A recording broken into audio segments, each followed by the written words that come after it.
Literacy വേൾഡിലേക്ക് ഏവർക്കും സ്വാഗതം.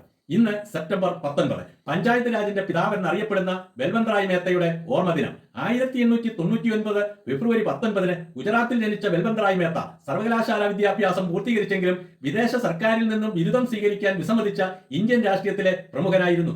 1920 നിസ്സഹകരണ പ്രസ്ഥാനത്തിലൂടെ സജീവ രാഷ്ട്രീയത്തിലേക്ക് കടന്ന ബൽവന്ത് റായ് മേത്ത 1928 ബർദോളി സമരത്തിലും 1942 ക്വിറ്റ് ഇന്ത്യ സമരത്തിലും പങ്കെടുത്ത് ജയിൽവാസം അനുഭവിക്കുകയും കോൺഗ്രസിന്റെ അഖിലേന്ത്യാ ജനറൽ സെക്രട്ടറിയായും ലോകസഭാ അംഗമായും പ്രവർത്തിച്ച് കഴിവ് തെളിയിക്കുകയും ചെയ്തു.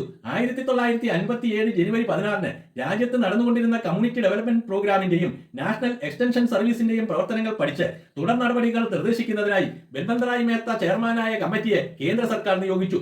ഇന്ത്യയിലെ പഞ്ചായത്ത് രാജ് സംവിധാനത്തിന് അടിത്തറ പാകിയ റിപ്പോർട്ട് 1957 നവംബർ 24 ബൽവന്ത് റായ് മേത്ത കേന്ദ്ര സർക്കാരിന് സമർപ്പിക്കുകയും 1958 ജനുവരിയിൽ നടന്ന ദേശീയ വികസന കൗൺസിൽ ആ റിപ്പോർട്ട് അംഗീകരിക്കുകയും ചെയ്തു.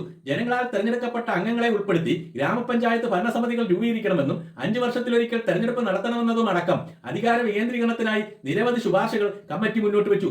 1963 ഫെബ്രുവരി 25 ഗുജറാത്ത് മുഖ്യമന്ത്രിയായി ചുമതലയേറ്റ ബൽവന്ത് റായ് മേത്ത സഞ്ചരിച്ച വിമാനത്തിന് നേർക്ക് 1965 സെപ്റ്റംബർ 19 പാകിസ്ഥാൻ സൈന്യം വെടിവെക്കുകയും വിമാനം തകർന്ന് ബൽവന്ത് റായ് മേത്ത മരണമടയുകയും ചെയ്തു.